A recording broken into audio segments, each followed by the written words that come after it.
Hello students, तो आज हम करने वाले हैं क्लास 10 का चैप्टर लाइट के एनसीईआरटी एक्सरसाइजेस के क्वेश्चन।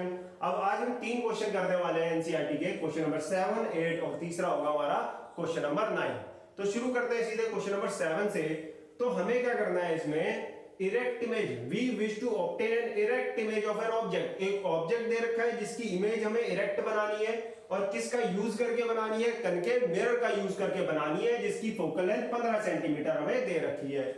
अब क्वेश्चन ये पूछा गया है, what should be the range of the distance of the object from the mirror.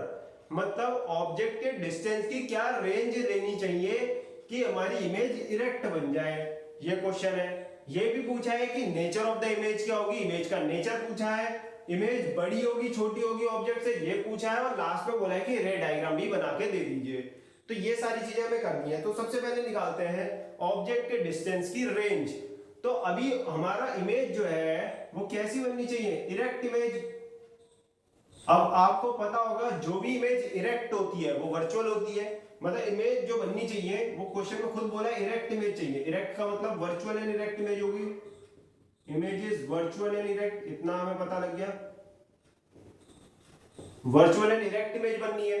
अब मिरर कौन सा है, concave mirror. Concave mirror virtual and erect image कब बनाता था, वो एक ही केस में वर्चुअल और इरेक्ट इमेज बना सकता है, वो है आपका केस नंबर 6। आप उस चार्ट में देखना, उसमें केस नंबर 6 ही होगा जिसके अंदर आपकी वर्चुअल एंड इरेक्ट इमेज बना रहा होगा कौन, कनकेव मिरर। अब concave mirror virtual and erect image बनाता कब है, जब ऑब्जेक्ट हमारा पोल और फोकस के बीच में होता है, तभी जाके कनकेव मिरर जो था इरेक्ट इमेज बनाता है। मतलब हमारा जो ऑब्जेक्ट होना चाहिए वो कहां होना चाहिए, वो होना चाहिए बिटवीन P एंड F, पोल और फोकस के बीच में होना चाहिए, तभी जाके जो इमेज बनेगी वो वर्चुअल एंड इरेक्ट बनेगी। अब फोकस हमें क्वेश्चन में बता रखा है 15 सेंटीमीटर का फोकल लेंथ है। अब ऑब्जेक्ट कहां से कहां तक रख सकते हैं हम, पोल और फोकस के बीच में। अब पोल से तो सारे डिस्टेंस नापे जाते हैं, तो पोल को लेंगे 0, पोल को लेंगे 0 क्योंकि पोल से सारे डिस्टेंस नापे जा रहे हैं। और पोल से लेकर कहां तक रख सकते हैं हम ऑब्जेक्ट, फोकस तक। फोकस कितना है हमारा 15, तो 0 से 15 सेंटीमीटर के बीच में कनकेव मिरर के फ्रंट साइड में 0 से 15 सेंटीमीटर के बीच में ऑब्जेक्ट को कहीं पे भी रखो, हमारी जो इमेज बनेगी वो इरेक्ट इमेज बनेगी, वर्चुअल एंड इरेक्ट इमेज बनेगी। तो this is the range of the distance, यही है हमारा range of the distance of the object from the mirror. तो ये पहली चीज हमारी निकल गई, range of distance of object from mirror, यही है हमारा range of distance, range of distance of object. अब इसने हमसे दूसरी चीज पूछी थी, नेचर ऑफ द इमेज। ठीक है, तो इमेज का nature, what is the nature of the image, image का नेचर कैसा है, वर्चुअल एंड इरेक्ट है। तो नेचर भी लिख देते हैं, nature is virtual and erect, तो हमारा नेचर ये हो जाएगा। बाकी उसने ये पूछा है कि इमेज जो है वो बड़े साइज की बनती है, छोटे साइज की बनती है। हमारी यहाँ पर इमेज जो होती है वो बड़े साइज की बनती है। तो इमेज इज, तो यहाँ पर ये पॉइंट भी ऐड कर देंगे, इमेज इज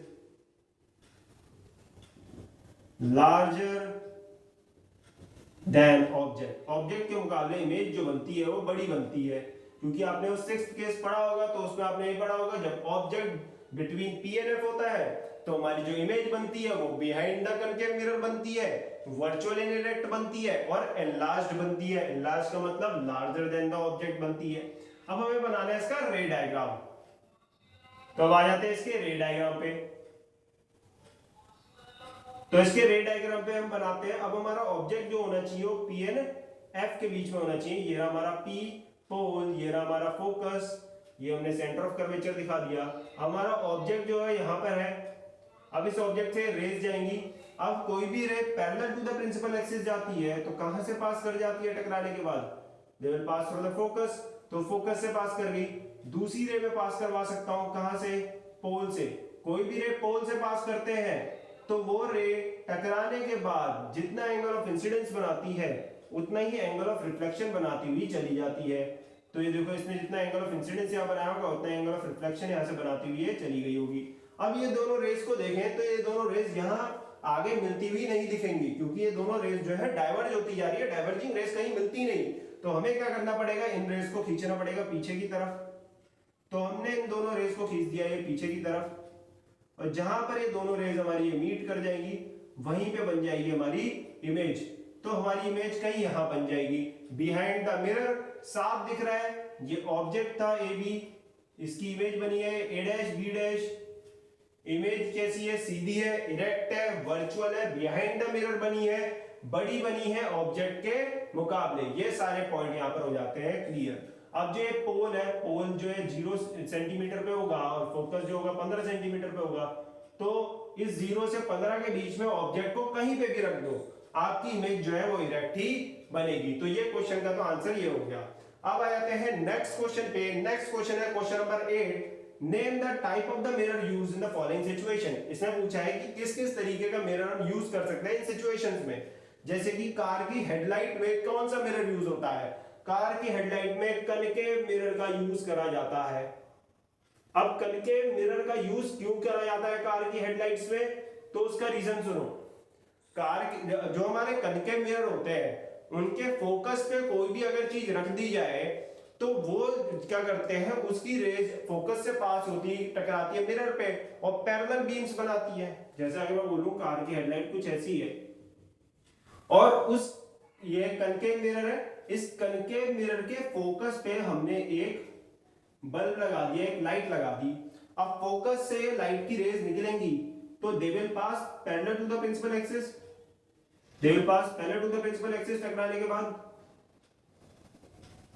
ये देखो, तो हमारा जो कनकेव मिरर होता है वो कार के हेडलाइट्स में इसलिए यूज करा जाता है क्योंकि ये powerful parallel beam of light को क्रिएट कर पाता है। ये देखो, ये बहुत सारी पैरेलल ऐसी है, कितनी सारी पैरेलल बीम्स ऑफ लाइट को क्रिएट कर पाएगा। तो हमें एकदम पैरेलल बीम ऑफ लाइट मिलेगी, powerful parallel beam of light मिलेगी। इसी वजह से कार्स की हेडलाइट में हम कनकेव मिरर का यूज करते हैं। क्यों यूज करते हैं, powerful parallel beam of light कब प्रोड्यूस करता है powerful parallel beam of light rays, ठीक है। कब लाइट रेज कब प्रोड्यूस करता है powerful parallel beam of light rays, जब ऑब्जेक्ट या कोई भी सोर्स जो है, जैसे यहां पर सोर्स क्या था हमारा एक बल्ब, वो उसके फोकस पे रख दिया जाए तो then concave mirror will produce powerful parallel beam of light rays. That is why we use concave mirror in the headlights of car. तो ये हो गया हमारा। सेकंड चीज इसने क्वेश्चन पूछा है कि जो हमारा साइड या रियर व्यू मिरर होता है व्हीकल्स में, उसमें हम कौन सा मिरर यूज करते हैं। तो साइड और रियर व्यू मिरर जो होता है हमारा व्हीकल में, उसमें हम कन्वेक्स मिरर का यूज करते हैं, कन्वेक्स मिरर का यूज करते हैं। अब इसमें कन्वेक्स मिरर का यूज क्यों करते हैं, रीजन देते हैं। तो कन्वेक्स मिरर को अगर हम देखें, ऐसा कुछ होता है हमारा कन्वेक्स मिरर, ये इसका शेडेड साइड है। अब कन्वेक्स मिरर का एंगल ऑफ व्यू देखो, तो इसका एंगल ऑफ व्यू यहां से लेकर यहां तक का है, मतलब ये यहां पर है। कनकेव मिरर को देख, कन्वेक्स मिरर का देखो, ये शेड कर रखा है। अब इसका एंगल ऑफ व्यू देखो, यहां से लेकर यहां तक का, मतलब इतना ज्यादा एरिया, हमें इसका एरिया ऑफ व्यू बहुत ही बड़ा है। रियर व्यू मिरर्स में व्हीकल के हम कन्वेक्स मिरर क्यों यूज करते हैं, क्योंकि इसका एरिया ऑफ व्यू जो हमें एरिया दिखाता है, बहुत ही ज्यादा बड़ा एरिया दिखाता है। तो हमें एक छोटे से मिरर में बड़ा सा फील्ड दिख जाता है, लार्जर फील्ड ऑफ व्यू है इसका, बड़ा फील्ड दिख जाता है। और एक और चीज कि हमारा जो कन्वेक्स मिरर होता है वो हर समय इरेक्ट इमेज बनाता है, मतलब एक दूसरी खासियत होगी कि ये सीधी इमेज भी दिखाएगा, तो कोई भी पीछे के ऑब्जेक्ट को आसानी से देख पाएगा और ज्यादा बड़े एरिया को देख पाएगा। इसी वजह से कन्वेक्स मिरर का यूज करते हैं। क्यों, लार्जर फील्ड ऑफ व्यू होने की वजह से, इसका जो फील्ड ऑफ व्यू होता है बहुत ही बड़ा होता है। इसी वजह से साइड या rear view mirror of vehicles में हम कन्वेक्स मिरर का यूज करते हैं। थर्ड इसने क्वेश्चन पूछा है कि सोलर फर्नेसेस में किसका यूज होता है। तो सोलर फर्नेस में भी हमारा कनकेव मिरर यूज होता है, सोलर फर्नेस में हमारा कनकेव मिरर यूज होता है, ये बात याद रख लो। कनकेव मिरर यूज होता है, क्यों यूज होता है। कनकेव मिरर की बात करें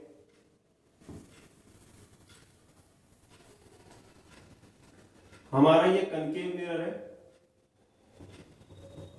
तो कोई भी पैरेलल रेज कनकेव मिरर पे आती है तो कनकेव मिरर क्या करता है, उसे एक ही पॉइंट पे फोकस कर देता है या एक ही पॉइंट पे कन्वर्ज कर देता है, वो इसका फोकस होता है। मतलब कोई भी पैरेलल रेज कहीं से आ रही होगी, concave mirror will converge it at a fixed point.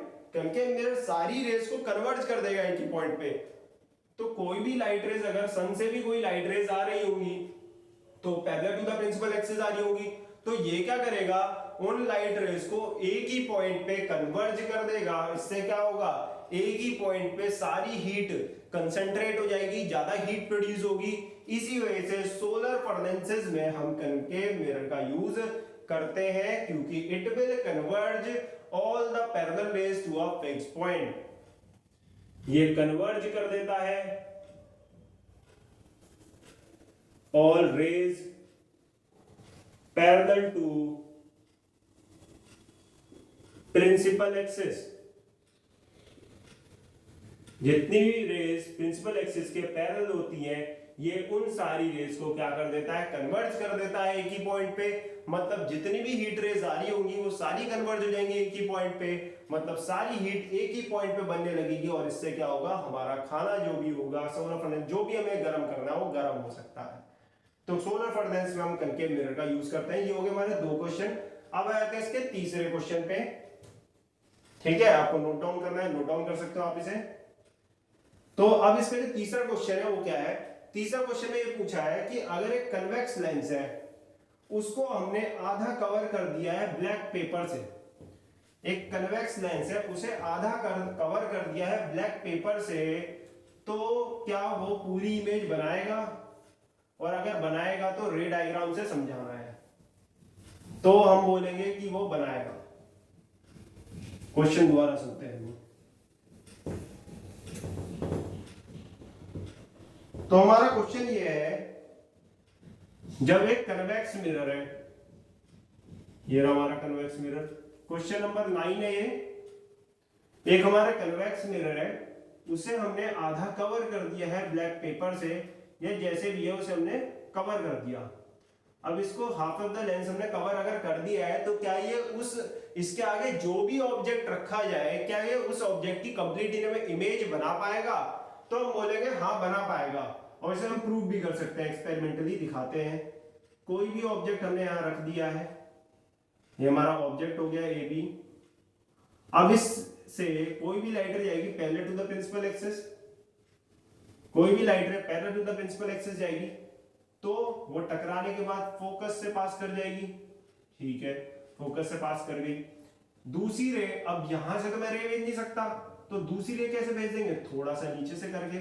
तो ये रे क्या करेगी, थोड़ा सा ऐसे चली जाएगी, पर कहीं ना कहीं जाके इसको मीट तो करेगी। कहीं ना कहीं जाके 2 रे कभी ना कभी तो मीट करेंगी ना।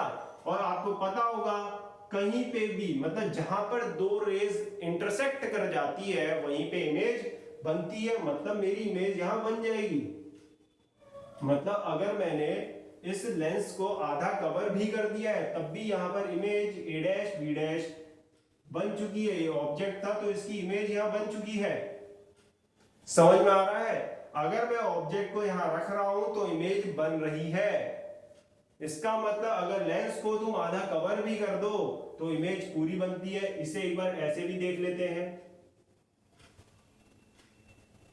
कि आप लेंस की अपर साइड अगर कवर कर दो, दोनों केस देख लेते हैं। अगर लोअर साइड कवर करते हो तो भी इमेज बन रही है। अगर आप इसकी अपर साइड कवर कर रहे हो, देखो जैसे मैंने इसकी अपर साइड यहां पर कवर कर दी है, तो अपर साइड कवर करिए, हमारा ऑब्जेक्ट है। अब इससे रेज जो होंगी, ऊपर से तो रेस पास नहीं कर पाएंगी। ठीक है, जैसे इसमें नीचे की रेस पास नहीं हो पा रही थी, ऐसे इसमें ऊपर से रेस पास नहीं हो पाएंगी। तो एक रे हमने फोकस से पास कर दी, जो कि टकराने के बाद parallel to the principal axis चली जाएगी, चली गई। नेक्स्ट रे कहां से पास कर सकते हैं?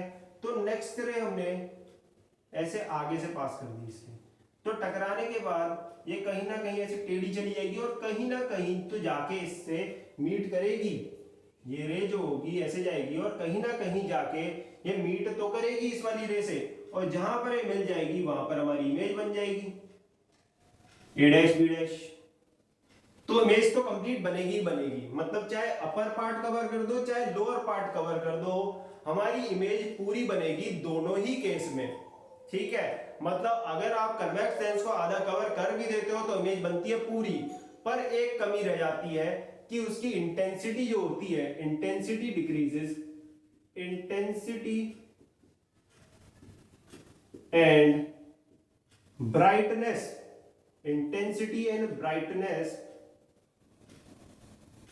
of the image decreases। अब इंटेंसिटी और ब्राइटनेस जो होती है इस इमेज की वो घट जाती है, बस एक ही अंतर दिखने को मिलता है, इमेज पूरी बनेगी, बस उसकी इंटेंसिटी और ब्राइटनेस कम हो जाएगी। अब ये इंटेंसिटी और ब्राइटनेस कम क्यों होती है उसका भी रीजन है, उसका रीजन ये है कि number of rays decreases, number of rays decreases. अब जो पहले हमारी नंबर ऑफ रेज जाती थी वो यहां से भी जा रही थी, कोई रे, बहुत सारी रेज जा रही थी, अगर पास करना चाहो तो यहां से भी एक रे पास होती है, यहां से ऊपर से भी एक रे पास हो रही थी, मतलब पहले ज्यादा नंबर ऑफ रेज पास हो पा रही थी जब हमारा लेंस कवर नहीं था।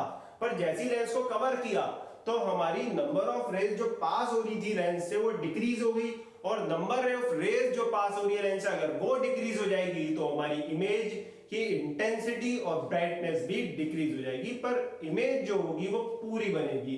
तो ये हो गया हमारा क्वेश्चन नंबर 9 भी खत्म।